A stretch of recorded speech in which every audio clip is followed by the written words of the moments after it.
এক ব্যক্তি আরজ করল, হে আল্লাহ রসুল সাল্লাল্লাহু আলাইহি সাল্লাম, কোরআনের কোন সূরা বেশি মর্যাদাপূর্ণ?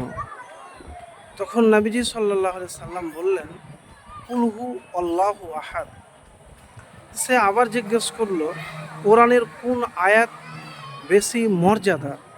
তখন নবীজি সাল্লাল্লাহু আলাইহি সাল্লাম বললেন, আয়াতুল কুরসি।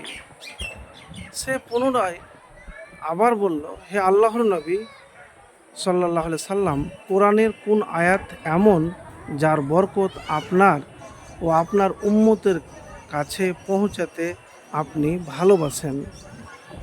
তিনি বললেন, নবীজি সাল্লাল্লাহু আলাইহি সাল্লাম, যে সূরা আল বাকারার শেষ অংশ। কেননা আল্লাহ তাআলা তার আরশের নিচের ভাণ্ডার থেকে তা এই উম্মতকে দান করেছেন। দুনিয়া ও আখিরাতে এমন কোনো কল্যাণ নেই যা এতে নেই। মিশকাত শরীফ 2169 নম্বর হাদিস। তো প্রিয় ভাই, সূরা বাকারার শেষ দুই আয়াতের আমল এবং ফজিলত জানলে অবাক হবেন।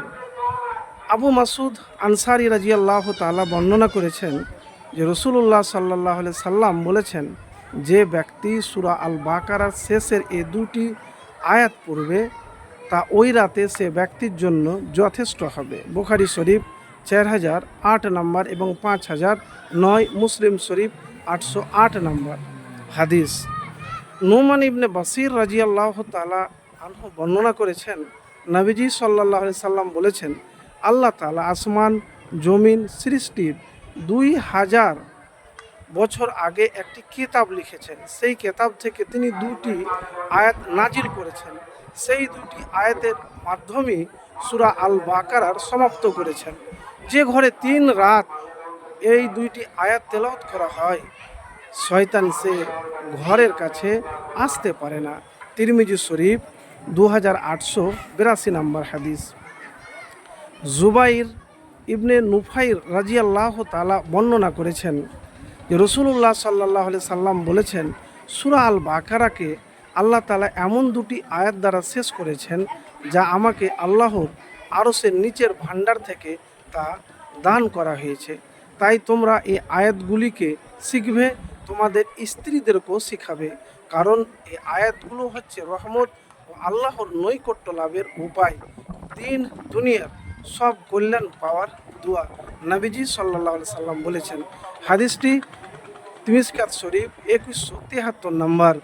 তাই প্রিয় ভাই, এতটুকুন আপনাকে বলবো, বাকারার শেষ দুই আয়াত এই উম্মতের মধ্যে যারা শিরক করে না তাদের কবিরা গুনহা মাফ হওয়ার সুসংবাদ দেওয়া হয়েছে। তো এতটুকুন বলবো, যখনই রাতে ঘুমাতে যাবেন আপনি সর্বপ্রথম উজু করার পরে এই আয়াত দুটি মিস করবেন না, সূরা বাকারার শেষ দুই আয়াত। এবারে আমি আপনাদেরকে একটি ইসমে আজমের কথা বলব। আপনার হয়তো চাওয়া আছে, পাওয়া আছে, এখনও আপনার চাওয়া পাওয়া কোনোটাই পূরণ হয় না। তো এই ইসমে আজমের দোয়াটি মিস করবেন না।